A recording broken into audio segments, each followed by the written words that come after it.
We have so many updates. This market is changing so damn quick.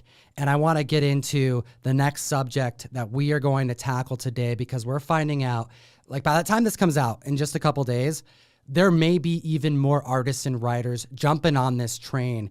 Substack, the digital newsletter platform, essentially a Patreon version for artists, writers, and creators that has just taken one of the best Batman writers from DC Comics to date. That's right, James Tynion IV this week announcing that he is ending his time on not just Batman, but Joker as well. What? Let me tell you the quote here. This is what he said.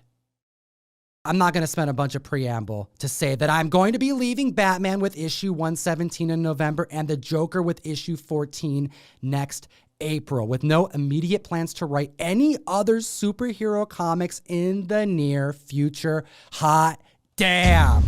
Abandonment. He just totally abandoned the superhero writing genre. But, Substack is just, it's a terrible name, right? I mean, is it not?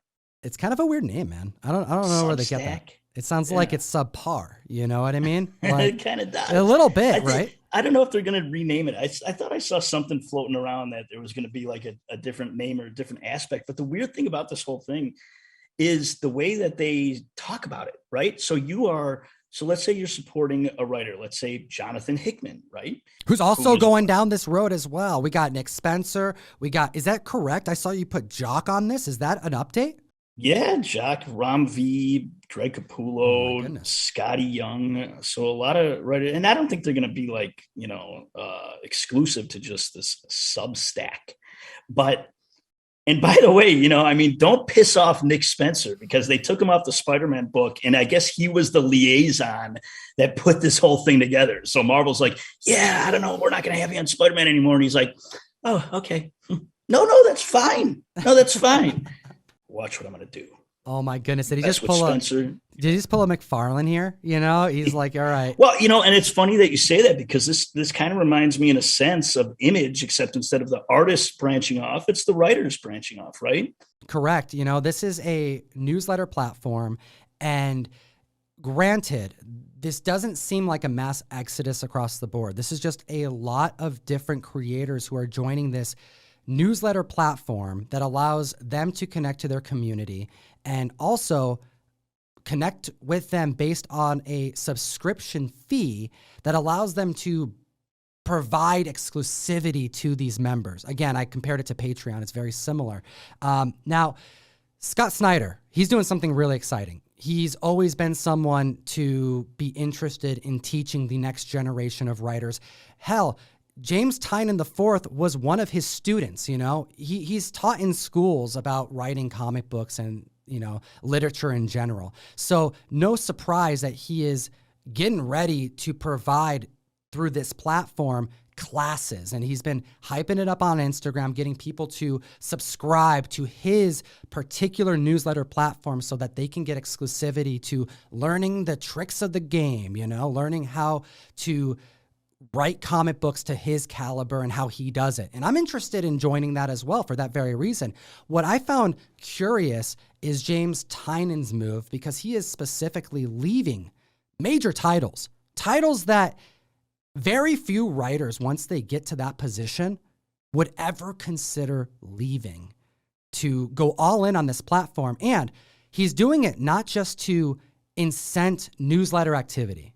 James Tynion's had a newsletter for quite a long time, Empire of the Tiny Onion, right? That's where we get a bunch of this, spec news. That's where we heard rumblings about Something is Killing the Children. It's where we heard rumblings about Nice House on the Lake, Wind, for example.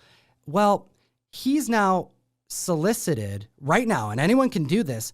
You can go on to his particular newsletter platform and sign up at different tiers. And these tiers are going to get you access to this community. Some tiers will get you access to exclusivity, but there's one tier in particular. It's called a founding tier. I've signed up for it because I have to see what's going on with it. But the guarantee is they're going to be releasing 6 different exclusives throughout the year, independent titles that'll be reserved for the founding members who throw down $250 to back it. Or variants. I think they're variants, I think. Yeah, variants of titles. So we're talking, what, a $40 value per variant for unknown titles for a particular community. Yeah, hopefully. What do you think about this, Nick?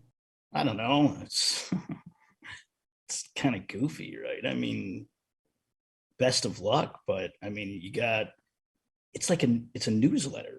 So you sign up for however much, and then you get emails of what the comic, like a certain amount. And I saw something like Hickman wrote, yeah, and if we got a heavy load one week, we'll have someone else jump in and take over, and it's like, what the hell are you talking about? Like, this sounds like a real loosey-goosey type of thing. It's like they're going to share concepts and have, other writers just kind of. Isn't that what Hickman said? What did he say? This is what Hickman said. We're treating it like a bunch of guys jamming in the name of the Lord, together on a concept album, but we're calling it a concept universe. The hippie. It's a real hippie thing to say, right? A little bit, man. I mean, I don't know about this because it sounds like we have a bunch of writers who are taking on a lot of stuff, right? I mean, I've mentioned this on the mic multiple times when covering trending books, specifically to James Tynion, the fourth, talking about how he just came out with a new title after new title after new title while writing Joker, while writing Batman. He's taken on so much. You got to think this guy's schedule has to be a grind worse than most people's full-time jobs. Well, that's why he dumped off Batman. And I'm sure that people are like, what the hell are you doing? Dumping off Batman? I mean, what are you, crazy? Because look, Tynion, he's a big name. He's a big name in modern comics, but are modern comic readers enough to support a platform like this, where it's like, digital comics are kind of hard to catch on anyway. And now you got like newsletters that are going to be comics, I'm assuming. I guess Tynion probably had some success with that Razor Blades magazine, that horror magazine that he did. They haven't sold us on it yet. And maybe there's going to be more that's coming out about it. But in general, I don't think that we know. And in a sense, it seems like it might be a little premature to announce this, even though I think that they're ready to go on this type of stuff. I know that they have some titles that are already slated to go out, but it just seems like a little difficult for comic book readers to jump onto. And that's just my opinion. Maybe I'm being a little too old school in my thinking of how, this stuff should be delivered. But I mean, what it's like, again, it's a newsletter. So are you going to get emailed like comic book stories in short? It's like the Quibi. It's like Quibi, right? Remember Quibi that was up for like 3 weeks? Remember? I mean, I don't know if that's what it's going to be like. I don't want to be negative. It seems I just don't understand it yet. So I don't want to be negative. We have to wait and see. One thing that I'm curious to hear from the community in the comment section below is that, yes, we have James Tynion's newsletter that will have different tiers that you can pay for. But all of these creators, we're not talking about them all sharing the same subscription cost. No, Scott Snyder's online interactive course is going to cost $7 a month. I'm curious what Jock's courses are going to cost, what Greg Capullo, what Nick Spencer is going to charge, and whether or not they're going to be doing new content. It all sounds like they are based off of Hickman's quote that we just read. Yeah, you're going to have to sign up for all of them because they're jamming on a concept universe. So, how are you going to miss out on some of that? Is this something that the community would want? And it's also kind of interesting to consider, just kind of food for thought, that a lot of this is a digital move, right? Assuming that people are going to be so hyped about an independent story that they're going to pay monthly to get access to it.